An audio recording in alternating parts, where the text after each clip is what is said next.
ဗုဒ္ဓဘာသာနဲ့အခြားဘာသာများနဲ့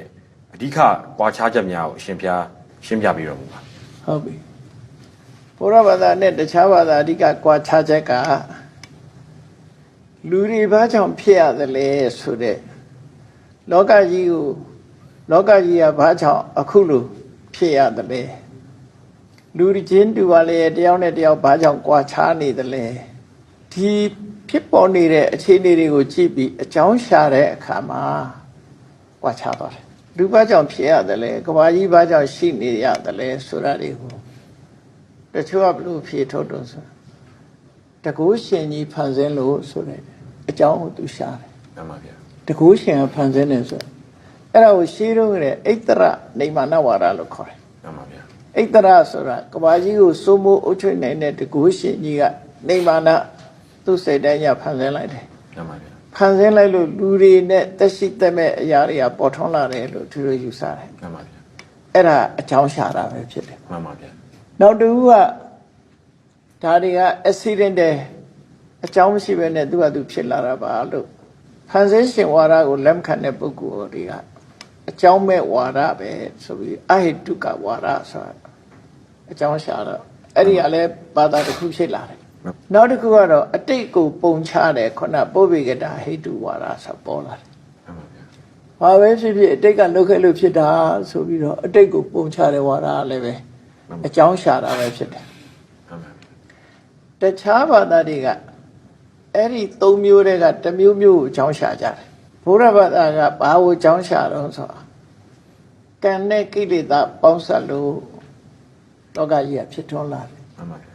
အဲ့တော့ဘုရားရဲ့အယူဆဟိုတယ်ဟောပြောချက်အရာဆိုလို့ရှိရင်အဓိကအကြောင်းရင်းကကံနဲ့ကိလေသာမှန်ပါဗျာထိုကံနဲ့ကိလေသာအပြင်မှာ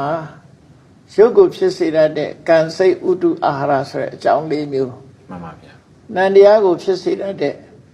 အာယုန်နဲ့ဝဋ္ထုစတဲ့အကြောင်းတရားတွေကအမျိုးမျိုးမှန်ပါ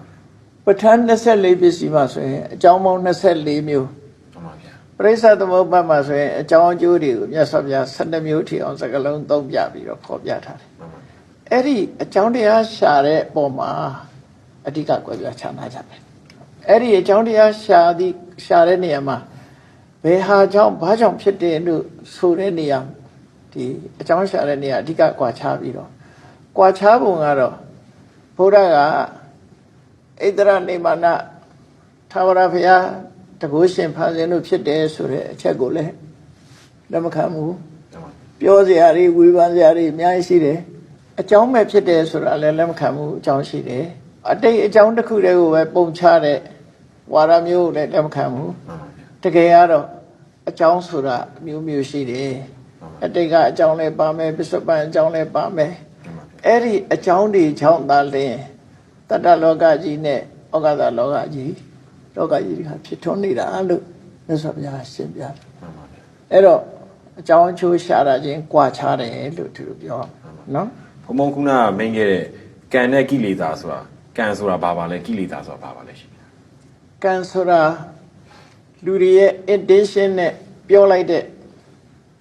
အရာနဲ့ပြုလုပ်လိုက်တဲ့ကိစ္စကိုကံလို့ခေါ်တယ်မှန်ပါဗျာ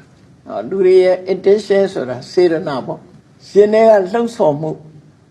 ရှင်တွေကလှုပ်ဆော်တဲ့စေတနာလေးဟာအဓိကဖြစ်လို့သူ့ကိုကံလို့ခေါ်တယ်မှန်ပါဗျာစေတနာဟံဘိက္ခွေကမ္မဝရာမိလို့ပြောဆိုကြပြီမဲ့နိဗ္ဗေရိကတုတ်တစ်ခုမှာပဲအဲ့ဒါတွေ့ရတယ်ကံဆိုတာဟာဒီစိတ်မှာဖြစ်ပေါ်နေတဲ့ရှိရချက်တွေလှုံ့ဆော်ချက်တွေအလုံးကိုကံလို့ဆိုနိုင်တယ်ပေါ့နော်ကမ္မပစ္စည်းအောမှာကြည့်လိုက်လို့ရှိရင်စေတနာကို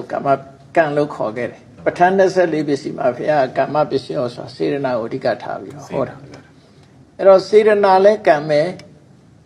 သူများပစ္စည်းကိုမတရားလို့ခြင်းနဲ့လောဘကိုယ်ဟာဖြစ်ခြင်းနဲ့အဘိဓါဆိုတဲ့လောဘလူတယောက်ကိုပျက်စီးသွားစေခြင်းနဲ့ဗျာပါဒဆိုတဲ့အမုန်းဒေါသအမှန်မမြင်တဲ့အမှားကိုလက်ခံထားတဲ့မိစ္ဆာဒိဋ္ဌိဆိုတဲ့အရာလည်းပဲကံလို့ခေါ်ပါတယ်အဲ့လောဘနဲ့ဆန့်ကျင်မဲ့အလောဘဗျာပါဒနဲ့ဆန့်ကျင်တဲ့အဗျာပါဒမေတ္တာတမ္မာဒိဋ္ဌိဆိုတဲ့ကံကံရဲ့အကျိုးလက်ခံတဲ့ဉာဏ်ကိုလည်းပဲကံလို့ခေါ်ပါတယ်ကံလို့ဆိုတာဟာစေရနာနဲ့ စေတသိက်အချို့တရားတွေကိုမြတ်စွာဘုရားကံလို့ဟောပါတယ်အဲ့ဒါတွေကြောင့်အလုတ်တစ်ခုဖြစ်လာတယ်အလုတ်ကဘာလို့ဆိုရင်နှုတ်နဲ့စိတ်ထဲကကြံတွေးတာဖြစ်တယ်နှုတ်နဲ့ပြောဆိုတာဖြစ်တယ်ကိုယ်ဒီလေ mental action တို့ verbal action တို့ physical action တို့ပေါ့နော်အဲ့ဒီလှုပ်ဆောင်မှုတွေကိုဖြစ်ပေါ်စေလို့အဲ့ဒါကိုကံလို့ခေါ်တယ်အကြောင်းတရားကိုခေါ်လိုက်တာကိလေသာဆိုတာကြတော့ချစ်ချင်းမုန်းခြင်းနဲ့ရှင်တွဲလာတဲ့ဖြစ်ပေါ်လာတဲ့ရှင်ထဲမှာပူလောင်စေတတ်တဲ့အရာနဲ့စိတ်ကိုညှဉ်းနှွမ်းသွားစေတတ်တဲ့တဘာဝတရားတွေကိုအကုသိုလ်တရားတွေကိုကိလေသာလို့ခေါ်တယ်မှန်ပါဗျာနော်မှန်ပါဗျာပြောမယ်ဆိုရင်လောဘတို့ဒေါသတို့မောဟတို့မာနတို့ဒါတွေကိုကိလေသာလို့ခေါ်တာနော်